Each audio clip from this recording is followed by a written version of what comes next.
light, dark, light again. I'm not sure what more there is to beauty and to love than that.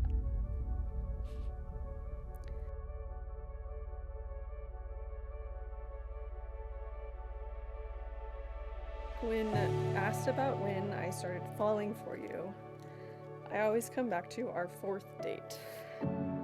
The day took a sad and unexpected turn when your eldest wiener dog grew sick, and it became evident that you would have to put her down that day. My first thought was, how do I get out of this date? I still vividly remember standing in the middle of my kitchen when I received a message from you on Bumble saying, quote, "Phylogeny is a tricky business." To which, having no idea how to respond, I mustered up, quote, yes it is. And somehow you still agreed to go on a date with me. After you said your heartbreaking goodbyes to your dog at the vet, we agreed to meet at what was yours and is now our neighborhood dive bar, the Gladstone Street Pub. You navigated grief, frustration, helplessness, and nostalgia. A few weeks later, we ended up at Automatic Bar.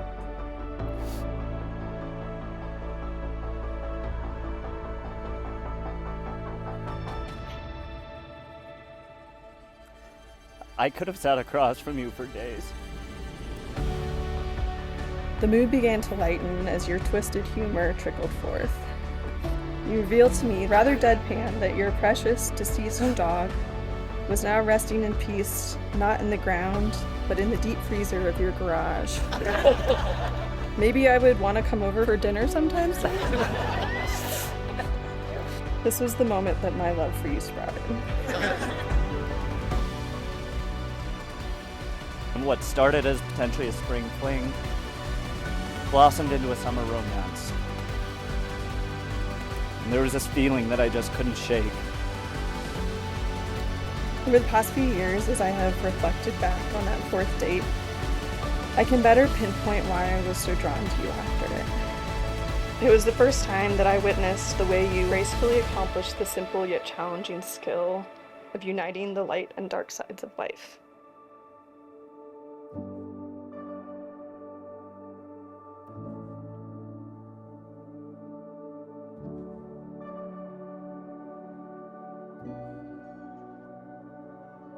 And as the months went by, there was still this constant feeling that persisted that I couldn't describe.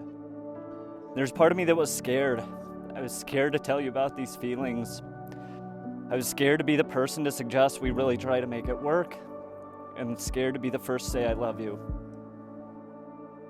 I was scared because I felt if I told you, I'd put this feeling in jeopardy. It was then that I understood what this feeling was. It was a feeling of absolute foundational contentment. And not content as in settling, but content in my core. That I would never need anything else because I'd found you, my person. In the laughter of a friend, or the silhouette of a stranger, or the glow of the sunlight on the crags of a mountain. Beauty in photography simply comes down to well-juxtaposed contrast. I think that life becomes beautiful when the dark and the light collide.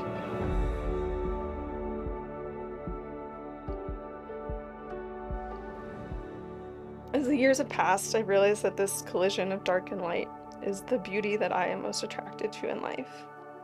It's why I love photography. It's why I love medicine.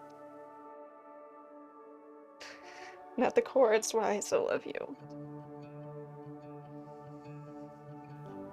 Zac, you've held me through some of the darkest days that are increasingly unavoidable in adulthood, in medical training, and in a world that seems to crumble in some new, horrific way every few hours.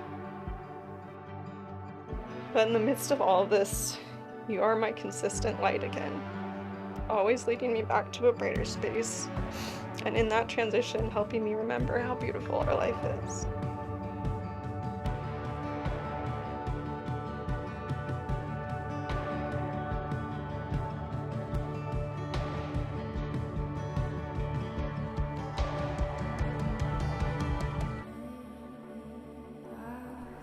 As we stand here at nature's altar in front of the people we are so lucky to love, there are 5 promises I make as we enter into our marriage.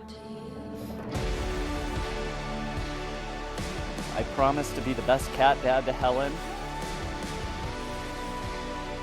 I promise tenderness as we move through the unavoidable darkness that comes with being human.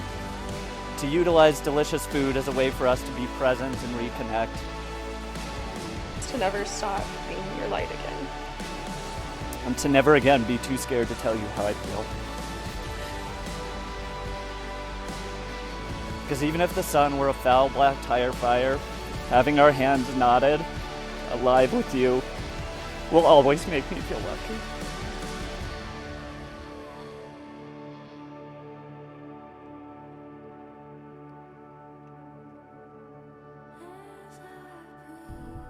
Light, dark, light again.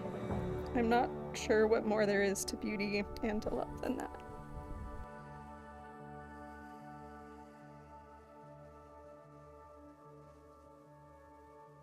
When Emily and Zac came to us and said they wanted to get married with chairlifts, alpine slides on the side of a volcano, miles away from healthcare, Kathleen and I said, fabulous.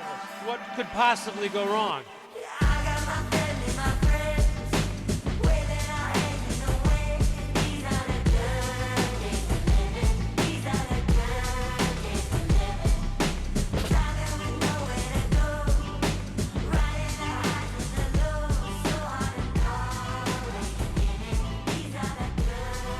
Not the victory, but the action.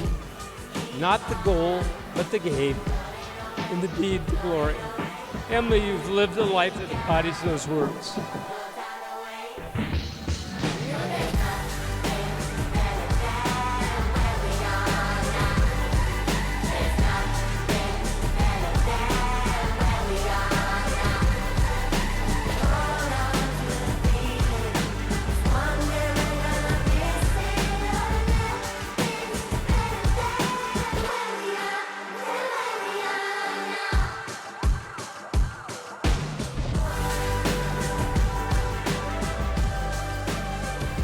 Whatever the stars aligned in the heavens, whatever cosmic forces had to collide to bring these two together, because of your love, your marriage, we, all of us, now have even more limbs to graft onto our family trees.